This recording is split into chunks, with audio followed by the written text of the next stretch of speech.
In March 2021, the Uganda Bureau of Statistics reported that the maternal mortality rate had dropped from 438 deaths per 100,000 live births in 2011 to 368 deaths per 100,000 live births in 2021.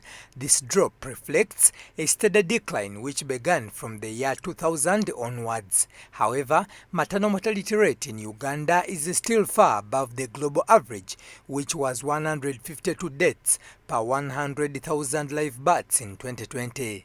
This health a mother can be having during that period of pregnancy with the baby, you get. So there are some things a mother has to follow to make sure that she's healthy in the period of her pregnancy. One of them is this mother to make sure that she's confirming the truth that she is healthy. She has to do some exercises. She has to eat a balanced diet during that time of pregnancy. She has to sleep in time, attend some antenatal services, training. The causes of maternal deaths in Uganda are generally preventable, and the leading causes include hemorrhage, high blood pressure, unsafe abortions and infections. Experts use a specific approach to examine and describe why these preventable issues lead to maternal mortality in Uganda despite their ease of prevention. If a mother does not get enough antenatal training, she's going to get birth problems. You get, the baby can be in a wrong position whereby these health workers could have rectified earlier. Some of them, they get problems like birth defects. She can give birth which a baby is not okay because the mother has been not eating balanced diet. She has not been having rest.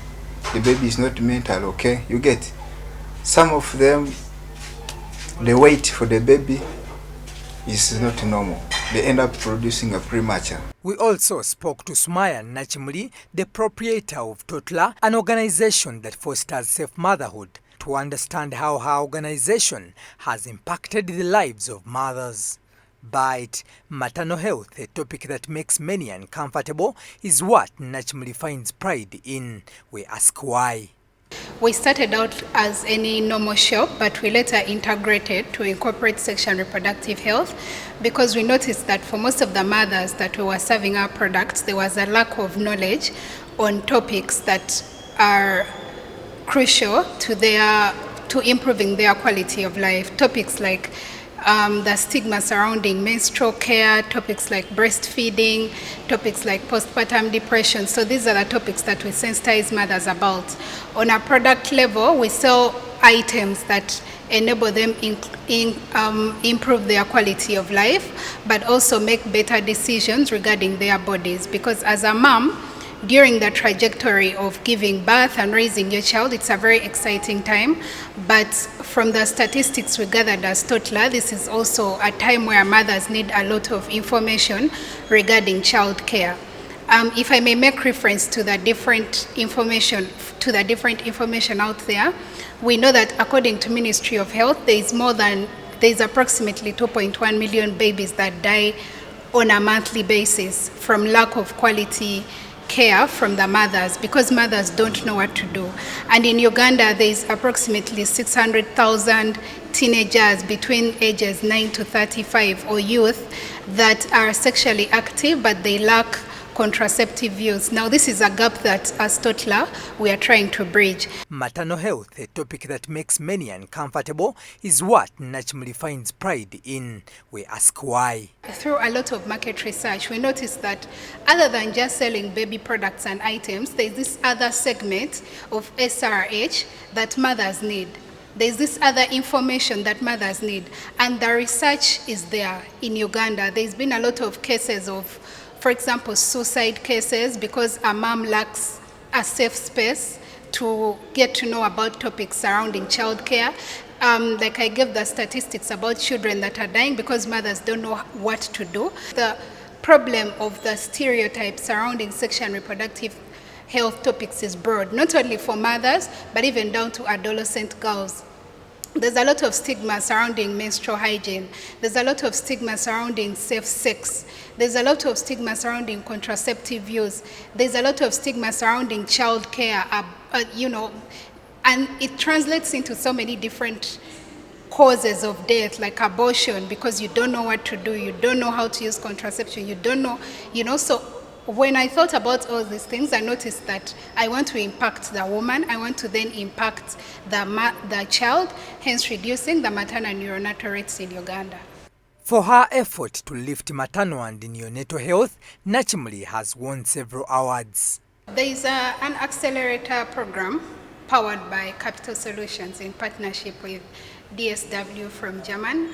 Capital Solutions is an accelerator body that aims at supporting female-led organizations, specifically in sexual and reproductive health, and they put out a call for a 9-month accelerator program specifically targeting female-led social enterprises in sexual and reproductive health. And as the Toddler founder, I applied for it.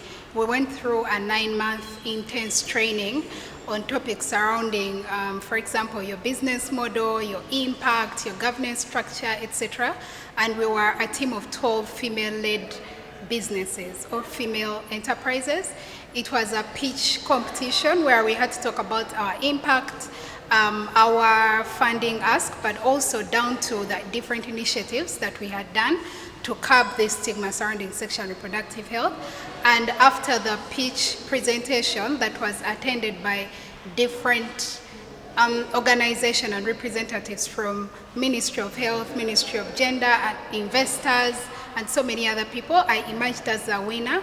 One of the mothers that Church of Uganda Family TV talked to said that many of the challenges that expectant mothers face are both physical and financial. Mothers go through a lot when they are carrying babies, whereby some challenges they are physical, some are financial. Because one time I took my friend to a hospital, and this friend of mine had no money, had challenges with finances. So I took her to the hospital. We had almost every requirement, because we had the gloves, we had the Macintosh, we had everything needed in delivery. That was at the time of delivering. So when we reached there, the nurse had to ask other requirements from us. This nurse needed money to give us those requirements. It was a government hospital.